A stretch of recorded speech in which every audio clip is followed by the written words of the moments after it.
Commander Elena Reyes stood at the viewing window of the International Space Station, watching the massive alien ship hang in Earth's orbit. Its smooth, curved hull gleamed like polished silver in the sunlight. After decades of wondering if we were alone in the universe, humanity had its answer. "Commander, they're requesting to speak with you again," said Lieutenant Chen, his voice tight with tension. Elena took a deep breath and straightened her uniform. "Connect the call." The screen filled with the face of Xanthar. The alien had blue-gray skin, 4 eyes arranged in a diamond pattern, and spoke through a translator device attached to what Elena assumed was its throat.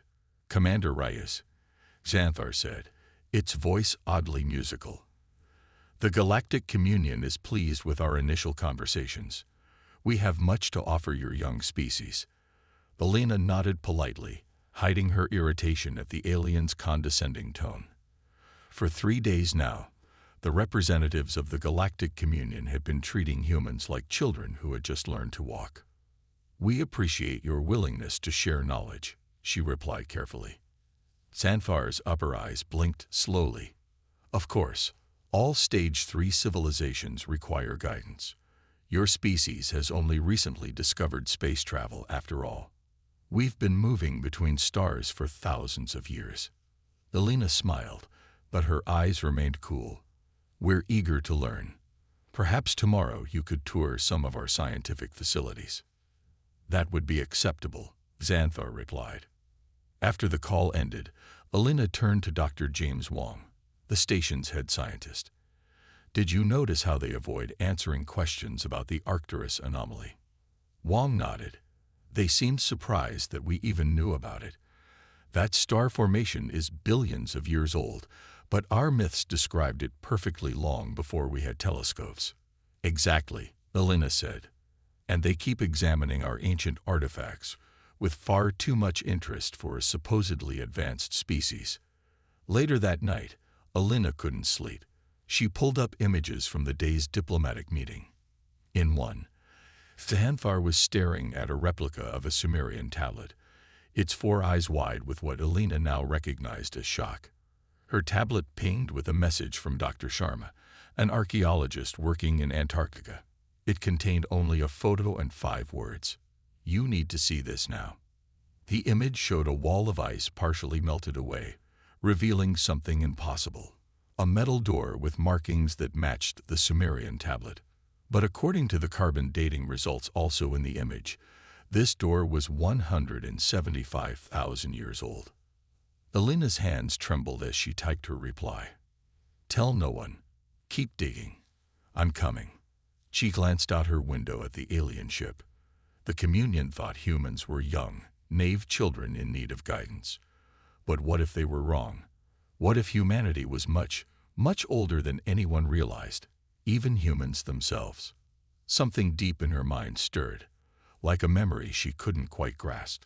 And somehow, Elena knew that whatever Dr. Sharma had found beneath the ice would change everything. 3 days later, Elena's helicopter landed on the temporary research base in Antarctica.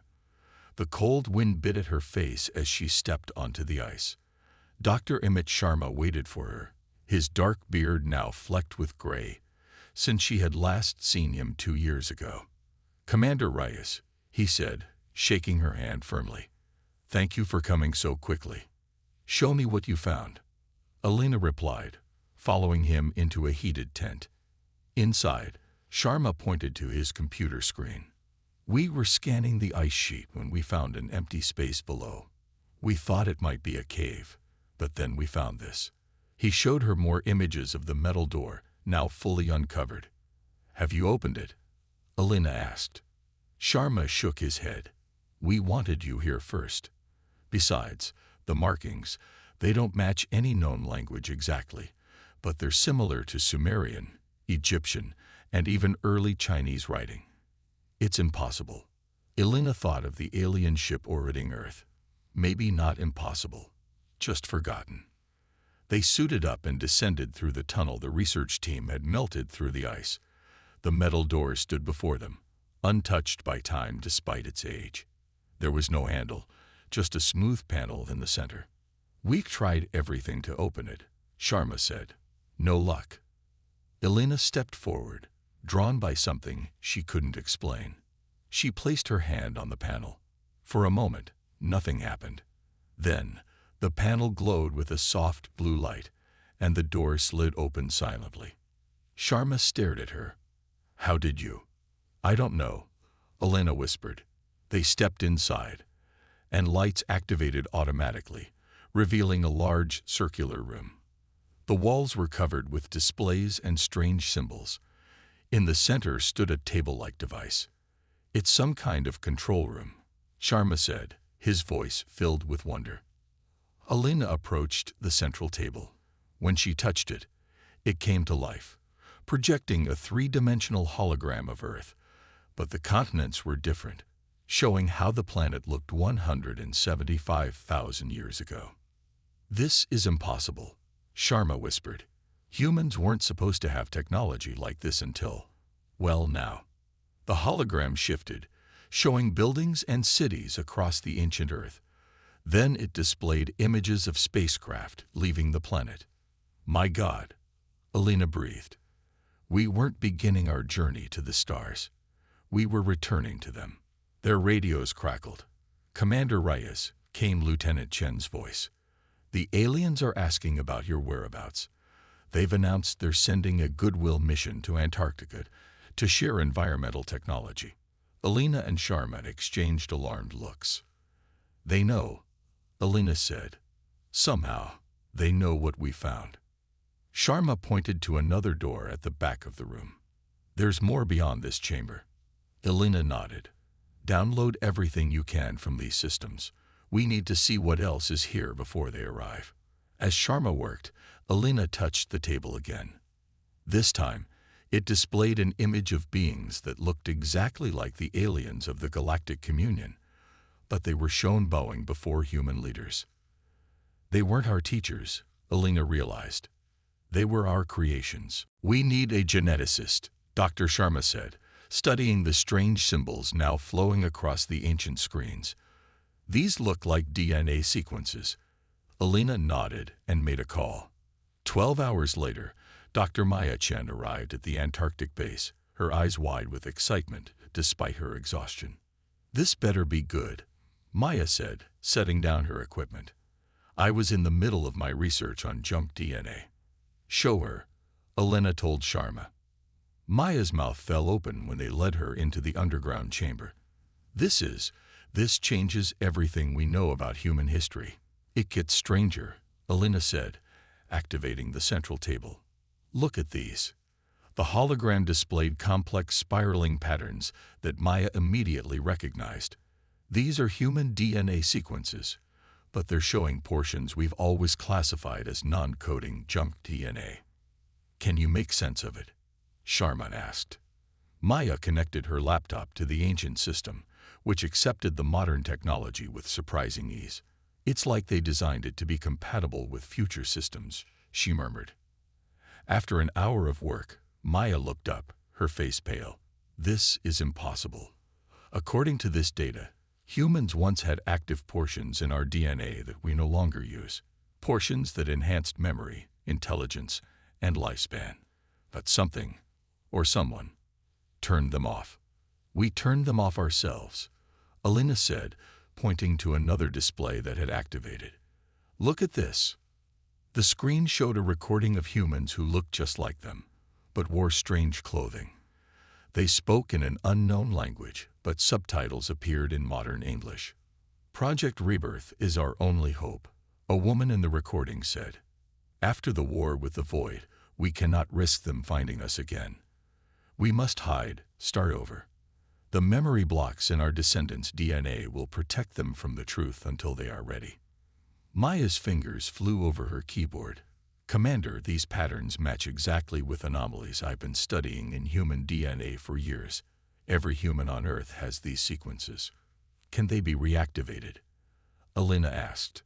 According to this, Maya said, pointing to the ancient data, they're designed to be reactivated when the time is right.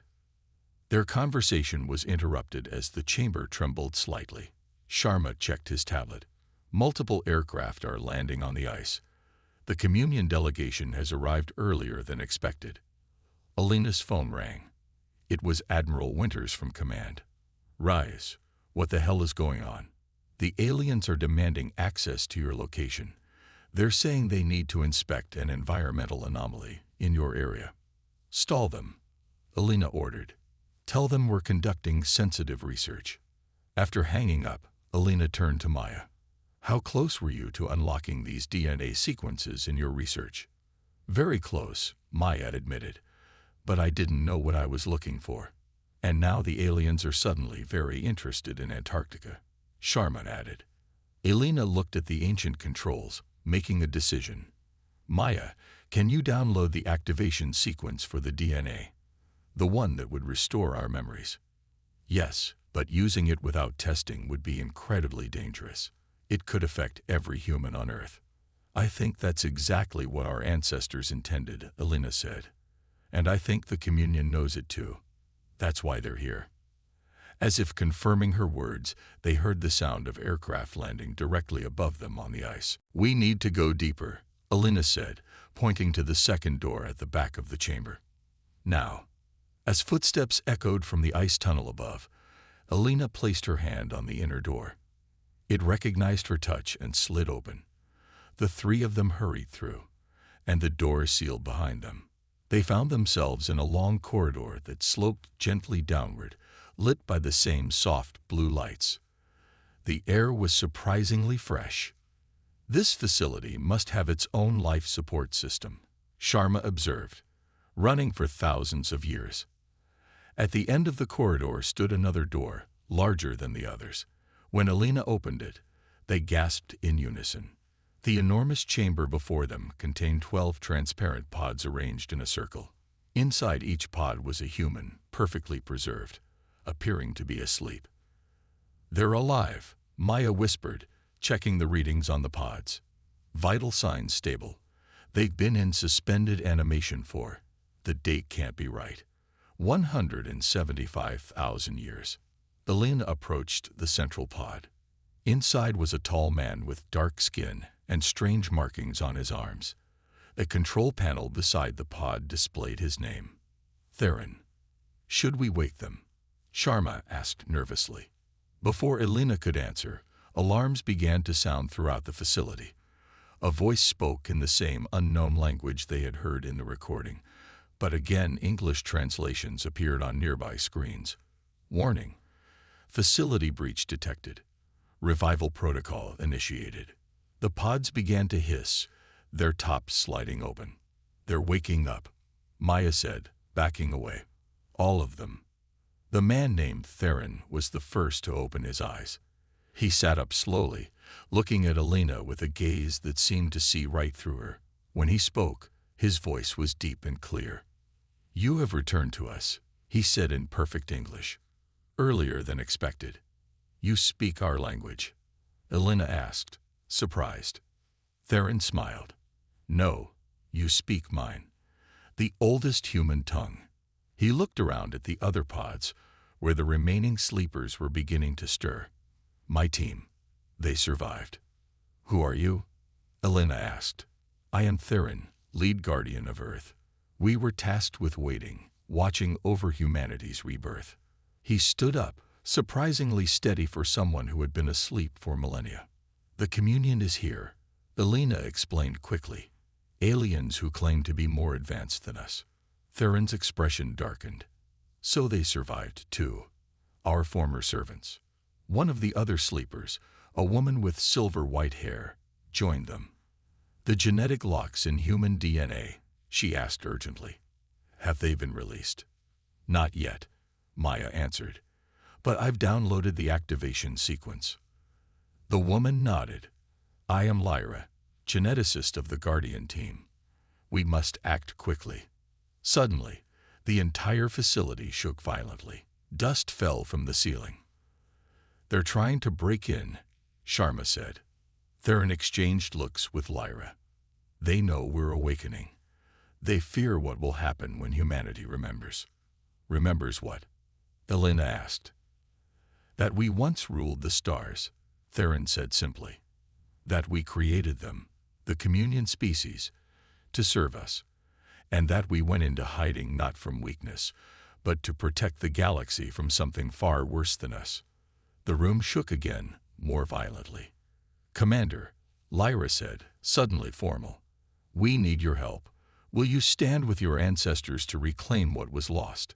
Elena looked at the 12 awakened sleepers, then back at the sealed door that wouldn't hold the communion forces for long. "Tell me what to do," she said. "First, we must secure this facility," Theron said, his voice calm despite the continued pounding from above. He walked to a wall that appeared blank and waved his hand. A hidden panel slid open, revealing a complex control system. "How many of these hidden places exist?" Elena asked, watching as Theron's fingers danced across the controls. "More than you can imagine," Lyra answered while helping the other awakened sleepers. "Your greatest monuments, your most mysterious structures. Many are not what they seem." The facility stopped shaking as Theron activated something. "What did you do?" Sharma asked. "I've engaged the shield system," Theron explained. "It will buy us time." One of the other guardians, a man with intricate tattoos covering his arms, approached with a small device. "Commander Reyes, I am Darius, the team's historian. This contains maps to all our hidden facilities across Earth." Elena took the device, which lit up at her touch.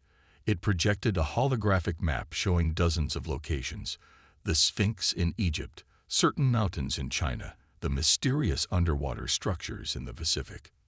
"These are all your technology?" she asked in disbelief. "Dormant systems," Darius confirmed, waiting to be reactivated. Above them, the pounding stopped. Everyone looked up. "They're changing tactics," Theron said grimly. "We must move quickly." Maya, who had been examining data on her laptop, looked up excitedly. "I understand the activation sequence for the genetic memory now. It's designed to gradually unlock human potential without overwhelming the brain." "Can you initiate it?" Lyra asked. "Yes, but I need a broadcast system powerful enough to reach everyone." Another guardian stepped forward, a woman with eyes that seemed to shift colors. "I am Iris, communications specialist. The Antarctic relay station is still functional. It can reach all human communication networks." Elena's phone rang. It was Admiral Winters again. "Reyes, the aliens have withdrawn to their ships and are demanding we hand over dangerous fugitives they claim are hiding with you. What the hell is happening?" "Sir, the situation is complicated," Elena replied carefully. "These aliens aren't what they seem. They've been lying to us. We don't have time for conspiracy theories, Commander. They're threatening global sanctions if we don't comply." "Ask them about the Ancient Ones," Theron whispered to Elena. "Sir, ask their ambassador about the Ancient Ones," Elena said into the phone.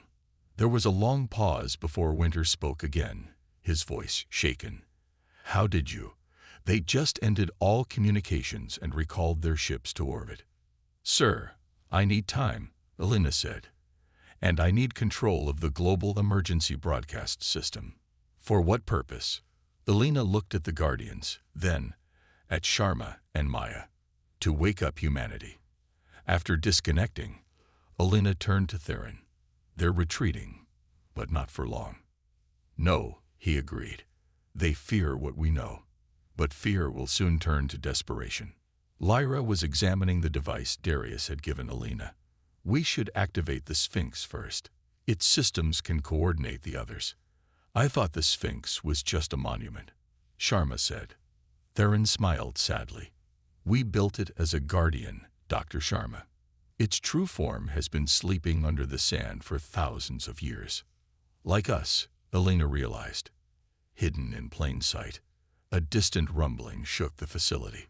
"They're bombing the ice cap," Iris reported, "trying to collapse the structure." Theron's eyes hardened. "Then we have no more time for explanations. We must awaken Earth's defenses now, before they bring their full fleet. And we must begin the memory restoration," Lyra added. "Humanity needs to remember what it once was." and what it can be again. Elena and the Guardians gathered around a circular table that Theron had activated in the center of the chamber. It displayed a three-dimensional map of Earth's orbit, showing the positions of the communion ships. "They're forming a blockade," Theron observed, "surrounding the planet."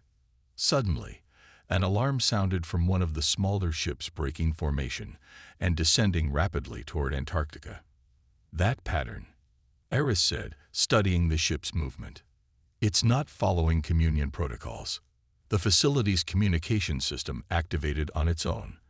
A voice spoke in the communion language, followed by a translation. "This is Curvex of the Communion Science Division. I seek asylum. I have critical information. Please do not shoot down my vessel." Elena looked at Theron, who nodded. "Let them land," she ordered. 20 minutes later, Curvex was brought to the chamber by two Guardians. The alien was smaller than Xanthar, with lighter blue skin and only 3 eyes instead of 4. "You are the Elders," Curvex said, looking at the Guardians with what seemed like awe. "The legends were true." "What legends?" Elena asked. "The forbidden histories," Curvex replied. "Stories passed in secret about our true origins, that we were created, not evolved. Most believe them to be myths, but some of us in the science division found evidence." "Why have you come?" Theron asked directly. "Because the Communion Council has ordered Earth's sterilization," Curvex said. "They plan to trigger your planet's supervolcanoes to make it appear as a natural disaster. All human life will be eliminated." The room fell silent. "But why?" Sharma asked. "We pose no threat to them." Curvex's 3 eyes blinked in sequence. "But you do. You always have. The Communion's leadership has known about humanity's past for millennia. They've been manipulating galactic history, erasing all references to the time when humans ruled." "And their technology?" Lyra asked. "Stolen," Curvex admitted. "Reverse-engineered from artifacts we found on abandoned human worlds. We understand only a fraction of how it works. That's why our ships seem advanced to current humans, but are primitive compared to what your ancestors built. That's why they've been acting so condescending." Elena realized. "They're afraid we'll remember and reclaim what was ours." Curvex nodded. "The Council fears that if humans regain their former knowledge and power, you will enslave us again." "We never enslaved anyone," one of the other Guardians said angrily. "Perhaps not intentionally," Curvex replied. "But many species were genetically designed to serve and protect humans. When humans disappeared, these species eventually gained independence, but the biological programming remained, a deep-seated need to please humans, mixed with resentment of that very need." Theron sighed heavily. "We created caretaker species with enhanced loyalty. It was never meant to be slavery." The facility shook violently again.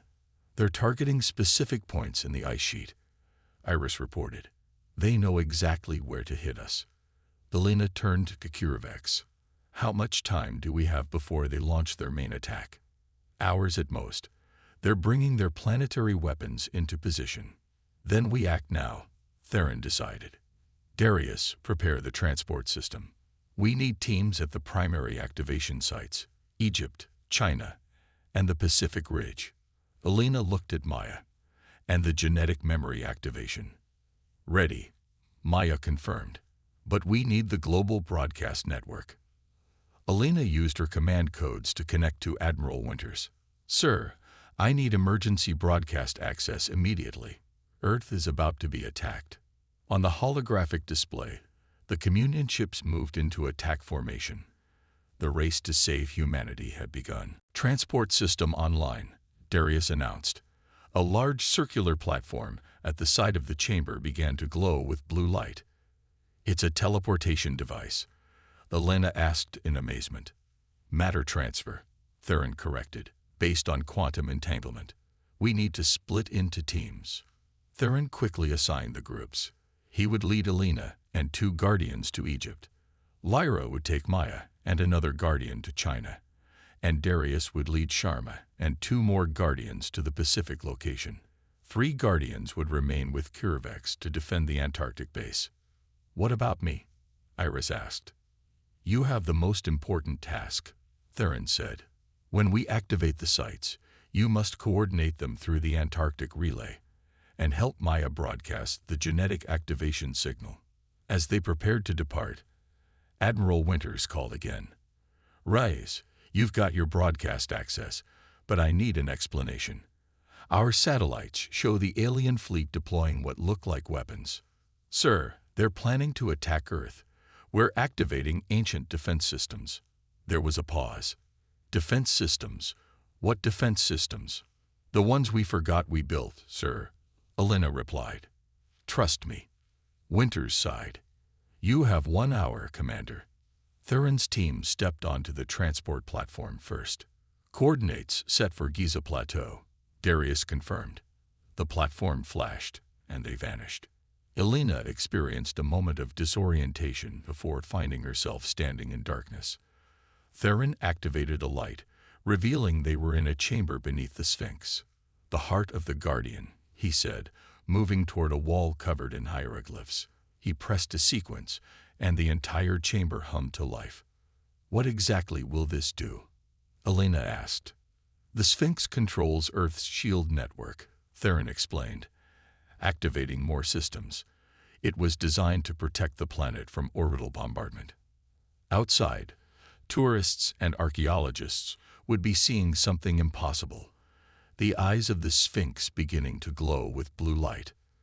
Meanwhile, in China, Lyra's team had reached their destination inside a mountain that locals had always considered sacred. "This installation controls our weapon systems," Lyra told Maya as she activated the ancient technology. "Non-lethal defenses designed to disable rather than destroy." In the Pacific, Sharma watched in awe as Darius activated systems in an underwater facility that had been mistaken for a natural formation. "This hub connects everything," Darius explained. "It's the communications nerve center." Back in Antarctica, Iris received confirmation from all 3 teams. "All primary systems coming online," she reported to Maya, who was preparing the genetic activation signal. "Ready to broadcast," Maya confirmed. In space, the Communion fleet detected the activations. Their ships moved into attack position. On the Communion command vessel, High Admiral Zexkar gave the order. "Begin the bombardment. Target their population centers first." Energy weapons charged across the fleet. But on the surface of the moon, something unexpected happened. The regolith began to shift as massive sections of the lunar surface moved aside, revealing what had been hidden for 175,000 years, a battle station larger than any Communion vessel.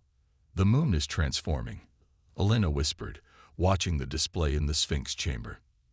Theron nodded. "It was never a natural satellite. We built it as Earth's last line of defense." As the first Communion weapons fired toward Earth, a shimmering blue shield formed in the atmosphere, absorbing the energy completely. "Shield holding at 87%, reported Iris from Antarctica. "It's working," Elena breathed. "But will it be enough?" "Not for long," Theron said grimly. "The shields are running on backup power. We need the primary source." "Where is it?" Elena asked. Theron pointed upward, not at the sky, but at an image on the chamber wall, a red planet. "Mars," he said simply. "We need to reach Mars." "We need a ship," Elena said, looking at the holographic display showing the Communion fleet attacking Earth's shields. "We have one," Theron replied. He touched another series of symbols on the wall. Deep beneath the Sphinx, something massive began to power up. In orbit, the Communion ships continued their assault. The blue shield around Earth flickered as it absorbed blast after blast. "Shields at 64% and dropping," Eris reported from Antarctica. "We can't hold out much longer." Maya looked up from her workstation. "The genetic memory activation signal is ready. Should we broadcast it now?" Iris hesitated. Theron wanted to wait until the Mars power source was active. "We may not have that much time," Maya argued. At the Chinese mountain facility, Lyra made a decision. Broadcast it now. Humanity needs to remember if we're going to survive this. Iris nodded and entered the command. Across the planet, every electronic device capable of receiving the signal, phones, computers, televisions, radios, emitted a brief pulse of energy that was undetectable to human senses. But the effect was immediate. Around the world, people stopped what they were doing, blinking in confusion as new memories began to surface. Ancient knowledge, dormant for millennia, started to awaken. In Egypt, a massive door opened in the sand near the Sphinx, revealing a sleek spacecraft unlike anything modern humans had built. Our transport to Mars, Theron explained as they boarded. The ship rose silently into the air. On its command deck, Alina watched in amazement as the controls responded to her instinctively. "I'd know how to fly this," she said in surprise. "Your genetic memory is awakening," Theron said, "faster than most because of your direct contact with our technology." As their ship accelerated toward space, they saw the communion fleet surrounding Earth. Some ships had broken off to attack the lunar battle station, which was returning fire with precision beams that disabled rather than destroyed. "They're going to notice us," Alina said, watching the enemy ships. "They already have," Theron replied as 5 communion vessels broke formation and moved to intercept them. In space, the battle erupted. The communion ships fired on Alina's transport, but she maneuvered with newfound skill, evading most hits. What damage they took was absorbed by shields similar to those protecting Earth. Around the world, more humans were beginning to access their genetic memory. Military pilots found themselves instinctively understanding combat techniques they'd never learned. Scientists suddenly grasped concepts that had eluded them for years. In the Pacific facility, Sharma watched the data flowing in. "It's working. People are remembering." Darius nodded. "But it's not complete. The full restoration needs more power than we have." The communion ships pressed their attack on Alina's transport, trying to prevent it from reaching Mars. 2 more enemy vessels joined the pursuit. "We're not going to make it through their blockade," Alina said, narrowly avoiding another blast. Suddenly, 3 Earth military jets appeared, flying in formation that no modern pilot should have known. They engaged the communion ships, drawing their fire. Admiral Winter's voice came through the comm system. "Commander Reyes, I don't know what the hell is happening, but our pilots are reporting memories. Knowledge they shouldn't have. They'll cover your escape." "Thank you, sir," Alina replied, pushing the ancient ship to full speed toward Mars. As they approached the red planet, Theron directed her to a specific location on the surface, what modern scientists had always thought was just an ordinary mountain. "Olympus Mons," Theron said, "the greatest power source humans ever built." The battle was over, but the scars of war lingered in the air. Smoke drifted across Proxima Centauri's skies as humanity and the Veilith stood on the edge of a fragile peace. Alina Marquez walked through the ruins of the colony, her boots crunching against broken glass and twisted metal. The weight of what had happened pressed heavily on her shoulders, yet there was a spark of hope in her eyes. Humanity had survived, not just the attack, but its own fears and doubts. Inside the makeshift command center, Kalthar awaited her. His once shining exoskeleton bore scratches and dents from the battle, a stark contrast to his earlier arrogance. When Alina entered, he turned to face her, his telepathic voice softer than before. "You have defeated us," he said simply, without anger or bitterness. "But I do not understand why you spare us." Alina crossed her arms and studied him for a moment. She saw fear behind his piercing gaze, a fear that mirrored humanity's when they first encountered the Veilith. "We're not sparing you because we pity you," she replied firmly. "We're doing it because we know what it's like to be afraid, to feel small in a vast universe. We were young once too, but we've learned. And now, maybe it's your turn to learn." Kalthar hesitated, his antennae twitching as if processing her words. Finally, he nodded slowly. "If this is true, if your kind carries wisdom beyond what we see, then perhaps we misjudged you. Perhaps we can find another way forward." With those words, a tentative agreement began to take shape. Under the guidance of the Older's transcendent consciousness, humans and Valeth started working together.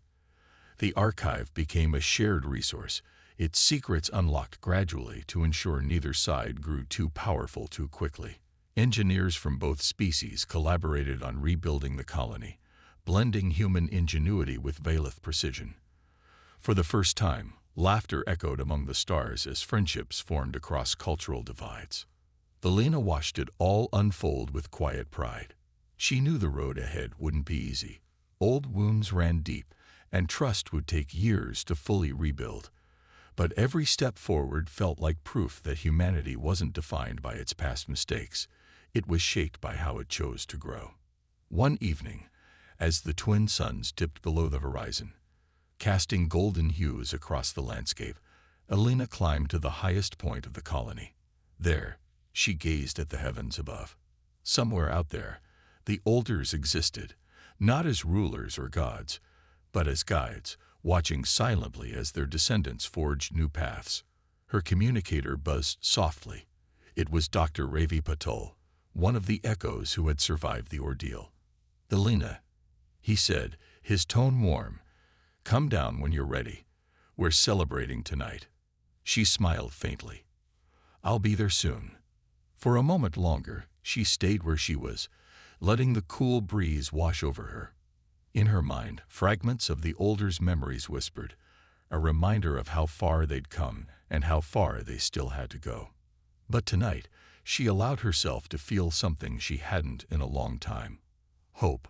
As she descended back toward the colony, the sounds of laughter and music grew louder. Lights flickered in the distance, illuminating faces young and old, human and alien alike. Together, they celebrated not just survival, but unity. And though the universe might still see them as newcomers, Elena knew better. Humanity wasn't young anymore. They carried the wisdom of ages within them. And that made all the difference. The battle was over, but the scars of war lingered in the air. Smoke drifted across Proxima Centauri B's skies as humanity and the Valeth stood on the edge of a fragile peace. Elena Marquez walked through the ruins of the colony, her boots crunching against broken glass and twisted metal. The weight of what had happened pressed heavily on her shoulders, yet there was a spark of hope in her eyes. Humanity had survived, not just the attack, but its own fears and doubts. Inside the makeshift command center, Kalthar awaited her. His once shining exoskeleton bore scratches and dents from the battle, a stark contrast to his earlier arrogance. When Elena entered, he turned to face her, his telepathic voice softer than before. "You have defeated us," he said simply, without anger or bitterness. "But I do not understand why you spare us." Elena crossed her arms and studied him for a moment. She saw fear behind his piercing gaze, a fear that mirrored humanity's when they first encountered the Valeth. "We're not sparing you because we pity you," she replied firmly. "We're doing it because we know what it's like to be afraid, to feel small in a vast universe. We were young once too, but we've learned. And now, maybe it's your turn to learn." Kalthar hesitated, his antennae twitching as if processing her words. Finally, he nodded slowly. "If this is true, if your kind carries wisdom beyond what we see, then perhaps we misjudged you. Perhaps we can find another way forward." With those words, a tentative agreement began to take shape. Under the guidance of the Older's transcendent consciousness, humans and Valeth started working together. The archive became a shared resource, its secrets unlocked gradually to ensure neither side grew too powerful too quickly. Engineers from both species collaborated on rebuilding the colony, blending human ingenuity with Valeth precision. For the first time, laughter echoed among the stars as friendships formed across cultural divides. Elena watched it all unfold with quiet pride. She knew the road ahead wouldn't be easy. Old wounds ran deep, and trust would take years to fully rebuild. But every step forward felt like proof that humanity wasn't defined by its past mistakes. It was shaped by how it chose to grow. One evening, as the twin suns dipped below the horizon, Casting golden hues across the landscape, Alina climbed to the highest point of the colony. There, she gazed at the heavens above. Somewhere out there, the Olders existed, not as rulers or gods, but as guides, watching silently as their descendants forged new paths. Her communicator buzzed softly. It was Dr. Ravi Patel, one of the echoes who had survived the ordeal. "Alina," he said, his tone warm, "come down when you're ready. We're celebrating tonight." She smiled faintly. "I'll be there soon." For a moment longer, she stayed where she was, letting the cool breeze wash over her. In her mind, fragments of the Olders' memories whispered, a reminder of how far they'd come and how far they still had to go. But tonight, she allowed herself to feel something she hadn't in a long time: hope. As she descended back toward the colony, the sounds of laughter and music grew louder. Lights flickered in the distance, illuminating faces young and old, human and alien alike.